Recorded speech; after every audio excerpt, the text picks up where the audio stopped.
Imagine this. A hurricane just ripped through your town. Homes are gone, businesses destroyed, people are hurting. Now imagine your elected officials, sworn to represent you, voted against the very funding that could help you rebuild. That's the situation facing many Americans right now, as a significant number of Republican senators recently opposed a bill to replenish FEMA's disaster relief fund. This vote, coming on the heels of increasingly frequent and devastating natural disasters, has ignited a firestorm of controversy and raised serious questions about the priorities of those elected to serve the people. The bill in question, aimed at providing a much-needed lifeline to FEMA, was met with staunch resistance from a bloc of Republican senators. This opposition, often justified in the name of fiscal responsibility, stands in stark contrast to the very real and urgent needs of communities reeling from natural disasters. The vote has exposed a deep partisan divide, leaving many Americans questioning whether their elected officials are truly looking out for their best interests when disaster strikes. This isn't just about politics, it's about people's lives. When disaster strikes, the last thing people should have to worry about is whether their government will be there to help. Yet, the recent vote on FEMA funding suggests that for some, partisan politics takes precedence over the well-being of the American people. This is a dangerous and unacceptable precedent, one that demands scrutiny and accountability.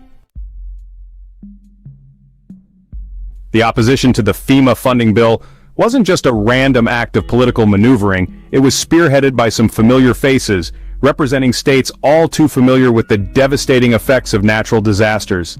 Senators Ted Cruz and John Cornyn of Texas, Mitch McConnell and Rand Paul of Kentucky, and Marco Rubio and Rick Scott of Florida all voted against the bill. This, despite the fact that their states are no strangers to hurricanes, floods, and other natural disasters, often relying heavily on the very funds they voted against. Texas, a state still recovering from the devastating effects of Hurricane Harvey and prone to severe weather events, might be surprised to learn that their senators voted against replenishing the funds designed to help them recover from such disasters. Kentucky, often hit by tornadoes and severe storms, might also question the logic of their senators voting against the very agency that provides a lifeline in times of need. And Florida, a state synonymous with hurricanes and the devastation they bring, might wonder why their senators would oppose funding for an agency they so often rely upon. The irony is as thick as a hurricane's humidity. These senators, representing states that have benefited greatly from FEMA's assistance in the past, are now turning their backs on the very agency that has helped their constituents in times of need. It's a move that smacks of hypocrisy and raises serious questions about their commitment to the well-being of the people they represent. When confronted with their seemingly contradictory actions, these senators often fall back on familiar refrains of fiscal responsibility and limited government. They argue that the FEMA funding bill was laden with extraneous spending, representing an irresponsible use of taxpayer dollars. Some have even gone so far as to claim, without evidence, that FEMA funds were being diverted to other initiatives, such as immigration enforcement, further fueling the flames of partisan division. However, a closer examination of the senators' voting records and public statements reveals a pattern of consistently opposing government spending, particularly when it comes to social programs and disaster relief. This suggests that their opposition to the FEMA funding bill may stem from a deeper ideological aversion to government assistance programs, rather than a genuine concern for fiscal prudence.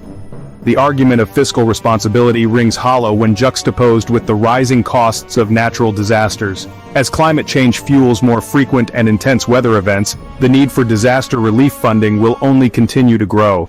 By refusing to adequately fund FEMA, these senators are essentially leaving their constituents and the nation as a whole woefully unprepared for the inevitable. Section 4. Hypocrisy doesn't fund disaster. Relief backlash and criticism mount. The senators' votes against the FEMA funding bill haven't gone unnoticed. They've been met with a wave of criticism from constituents, disaster relief organizations, and even some members of their own party. Critics argue that their actions are not only hypocritical, but also short-sighted and ultimately harmful to the very people they were elected to represent. Constituents in these senators' home states have taken to town halls and social media to express their outrage and disappointment. They point out the hypocrisy of opposing disaster relief funding while simultaneously requesting federal assistance when their own communities are hit by natural disasters. The message is clear. You can't have it both ways.